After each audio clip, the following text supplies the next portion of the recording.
I did grow up. I'm a proud Iowan, I'm a proud Southeast Iowan from Columbus Junction, and a proud Democrat. And we have a lot to be proud of in the Democratic Party right now. We do. We have some things that we are fighting for in what I believe is a fight for the soul of our state right now. I put that term out there every time I talk, because that's what this 2018 election is going to be. We are going to determine Iowa's long-term future with what we do with this opportunity in front of us in 2018. Are we committed to winning this election? I think we are. And I hear that every time I get around this state. I'm going to be visiting my 50th county this weekend.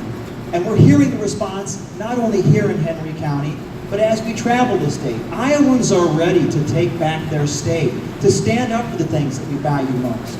As someone who grew up in Columbus Junction, I'm proud of the family that I came from. My mom and stepdad still live on a heritage farm just outside of Columbus Junction. It's been in my stepfather's family for 150 years. I'm proud of the fact that my father, Randy Boulton, came out of Van Dyke Tire Plant in Muscatine and has been active with the United Rubber Workers Union and now the United Steel Workers Union since starting that job. I'm proud of my grandfather, Ray Boulton, who spent 20 years at Rath Packing House in Columbus Junction as the chief union steward there, fighting for individuals' rights on the packing house floor. And I'm proud of my wife, Andrea. We now live on the east side of Des Moines. I represent East Des Moines and Pleasant Hill in the Iowa Senate. And I'm proud of the work that she does day in and day out as the Trails Coordinator for a conservation nonprofit, helping to protect and promote our natural resources and expand our network of trails across this state so people can enjoy those resources. When I ran for the Iowa Senate, it was to fight for people like my parents and grandparents, to fight to improve the quality of life for working Iowans who deserve better than what they're getting right now. Yet when I was elected to the Iowa Senate, we saw Terry Branstad and Kim Reynolds with a Republican House and a Republican Senate, and reminding us every day that they had full control of state government. And what did they do with that opportunity? It was nothing to advance the cause or the quality of life for working Iowans. It was an agenda that repeatedly held back and took away from hardworking Iowans. Meanwhile, continuing this agenda of expanding now to nearly $600 million a year in corporate tax credits, exemptions, and giveaways that are ruining our state's budget. And they're balancing it on the backs of working families. An agenda that has held back and taken away from working families. An agenda that reached out into 5 Iowa counties and actually reduced the minimum wage. An agenda that told everyone who answers the sacred call of public service in state, county, city level positions that they're entitled to lesser and fewer rights at work than every other employee in our state. An agenda that privatized Medicaid, a system that is not working for patients, that we're hearing from providers that if we don't get out of it, they're going to have to start scaling back services because of their budget needs and the problem with the denials and delays in this system.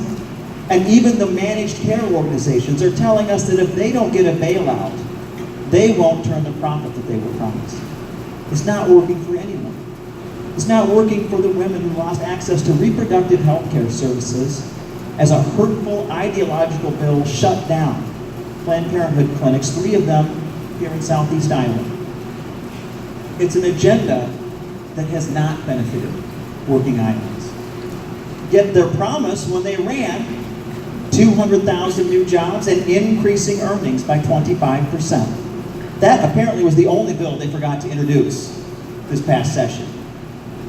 Because as we watched, this agenda did hurt Iowans and did take us in the wrong track and put us in the wrong direction. And I was proud to stand up against that agenda. Stand up with people like Senator Rich Taylor, who, by the way, thank you so much for sending him back to the Iowa Senate. We needed him this year. Standing up with people like Rich Taylor as we resisted that public sector bargaining bill for 26 consecutive hours on the floor of the Iowa Senate, offering 40 amendments against their agenda, despite the fact that they tried to sneak it in. And we fought every step of the way, and we weren't alone in that fight.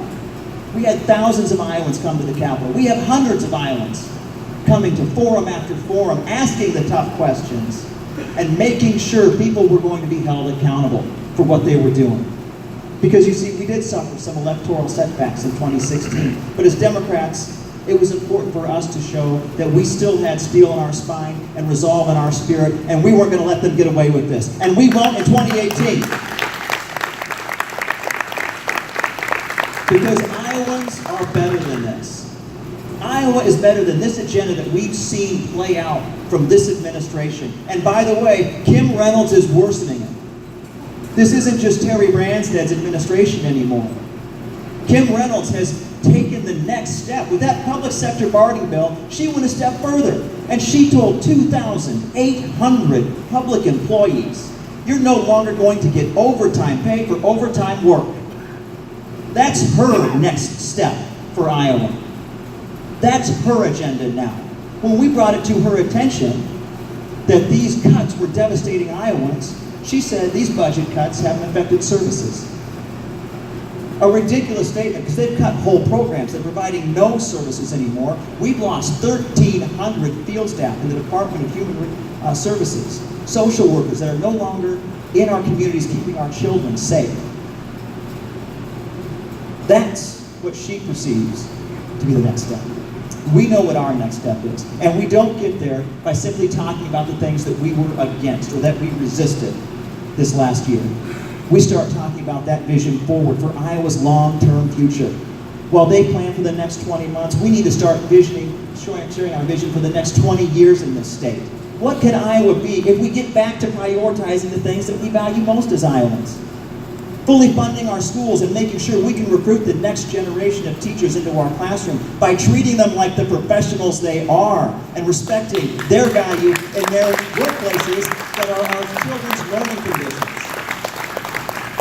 Think about what Iowa looks like if we get away from underfunding education for the last 7 years, the lifetime of an elementary school student, and actually put the resources in the classroom that kids need to get ahead. And then marketing to that strength, which has always been Iowa's economic strength, not the coupon economics of Branstad and Reynolds. Like I said, it's now $600 million or close to it each year that we're losing in state resources to fund companies like Apple, the wealthiest corporation on the planet, and take it out of our classrooms.